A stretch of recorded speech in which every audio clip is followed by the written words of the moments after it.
মদিনার সাহাবীদের মধ্যে সবচেয়ে গরীব সাহাবী ছিলেন সাইয়েদনা বেলাল রাদিয়াল্লাহু তাআলা আনহু। নিজের লজ্জাস্থান ঢাকার কাপড়টা ছাড়া তার কাছে দ্বিতীয় কোনো কাপড় ছিল না।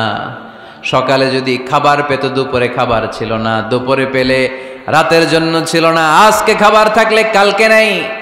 মদিনার সবচেয়ে গরীব সাহাবী বেলাল রাদিয়াল্লাহু তাআলা আনহু, লজ্জাস্থান ঢাকার জন্য শুধু একটা জামা ছিল, গায়ে দেওয়ার মতো কোনো জামা নাই। এই সাহাবীর মতো গরীব কোন সাহাবী মদিনার জমিনে নাই। এই বেলাল রাদিয়াল্লাহু তাআলা আনহুকে বিশ্বনবী ডেকে বললেন, ইয়া বেলাল আনফিক ইয়া বেলাল লা তাখশা মিন যিল আরশি ইকলালা। ও বেলাল, আল্লাহর রাস্তায় দান করো, কারণ আমার আল্লাহর ধনভাণ্ডারের কমতি নাই। সাইয়েদনা বেলাল রাদিয়াল্লাহু তাআলা আনহু সবচেয়ে গরীব। শুনতেছেন? বুঝতেছেন? সবচেয়ে গরীব।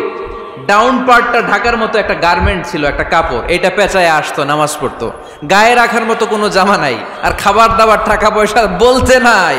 ওই সাহাবীরে বিষ্ণু ইসলাম বললেন, আনফিক বেলাল, বেলাল তুমিও দান করো, তুমিও দাও, দানের হাতকে প্রশস্ত করে দাও। আনফিক ইবনা আদম উনফিক আলাইক, হে বনি আদম দাও, দিলে আমি তোমারে দেব। কেজির এটা হুজুরে দিয়ে দিলাম, এরপরে কেউ আমার 20 কেজি দিলে ওইটা ধরবো, ওইটা আবার আরেকজনরে দিব, এরপরে আরেকজন 30 কেজি দিলে ওইটারে ধরবো। কথা বলেন, কথা বলেন, কথা বলেন। এজন্য আল্লাহ বললেন, ইনফিকুনা ফিস সাররাই ওয়াদ দাররা। আমার মুত্তাকি বান্দার প্রথম গুণ, তারা সুখে দুঃখে সব সময় দান করে, দানের ধারাবাহিকতা সব সময় অব্যাহত রাখে। যারা সুখে দুঃখে সচ্ছল অসচ্ছল সব অবস্থায় দান করে, তাদের নাম হলো মুত্তাকি। মুত্তাকিদের প্রথম বৈশিষ্ট্য দান করে। আপনারা দান করেন তো? কিশোরগঞ্জের ভাইয়েরা সবাই করেন? করেন তো? Take it as a reminder. আজকের এই আলোচনাটা একটা রিমাইন্ডার হিসেবে নেন। যাদের দান করতে একটু সমস্যা, মনে থাকে না, অলসতা বা একটু কিপটামির মনোভাব আছে, এই কিপটামি কৃপণতা ভুলে যান, দেন। দেন না একটু, আপনারা দিবে কে? বিশ্বাস হয়? দিলে বাড়ে, দিলে না দিলে কমে, কারণ আপনি দিলে আপনারে দিবে কে? তবে গোপন অবস্থায় দেওয়াটা উত্তম। প্রকাশ্য দান করলে আল্লাহ কবুল করেন, ওইটাতেও সওয়াব আছে, কিন্তু গোপনে দান করলে বেশি খুশি হয় কে? গোপনে দান করলে আল্লাহর রাগ ক্রোধ কমে যায়। আপনার কোনো পাপের কারণে আল্লাহ যদি আপনার উপর রেগে থাকে, আপনি গোপনে কিছু দান করে দেন, ওই রাগটা মুহূর্তেই ঠান্ডা হয়ে যাবে।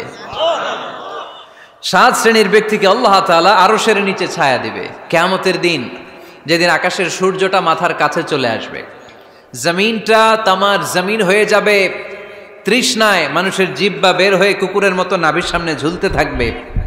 সূর্যের প্রচন্ড কিরণ আর তাপে মাথার মগজগুলো গলে গলে নাকের ছিদ্র আর কানের ছিদ্র দিয়ে ভাতের মাড়ের মতো টপ টপ করে বেয়ে বেয়ে পড়বে। আল্লাহর আরশের ছায়া ছাড়া সেদিন আর কোনো ছায়া থাকবে না। বিষ্ণু বললেন, 7 শ্রেণীর ব্যক্তিকে আল্লাহ তাআলা সেদিন আরশের নিচে ছায়া দিবে। তার মধ্যে থেকে 1 শ্রেণীর ব্যক্তি, কিশোরগঞ্জের ভাইয়েরা খেয়াল করে শুনেন, তার মধ্যে 1 শ্রেণীর ব্যক্তি হচ্ছে রাজুলুন তাসাদ্দাকা বিসাদাকা ফাআখফাহা। 1 শ্রেণীর ব্যক্তি হচ্ছে ওই ব্যক্তি যে গোপনে আল্লাহর জন্য দান করে। হাত্তা লা তা'লামু শিমালুহু মা তুনফিকু ইয়ামিনু, এমন গোপনে এসে আল্লাহর রাস্তায় দান করে দেয়, তার ডান হাত কি দান করেছে বাম হাত টের পায় না।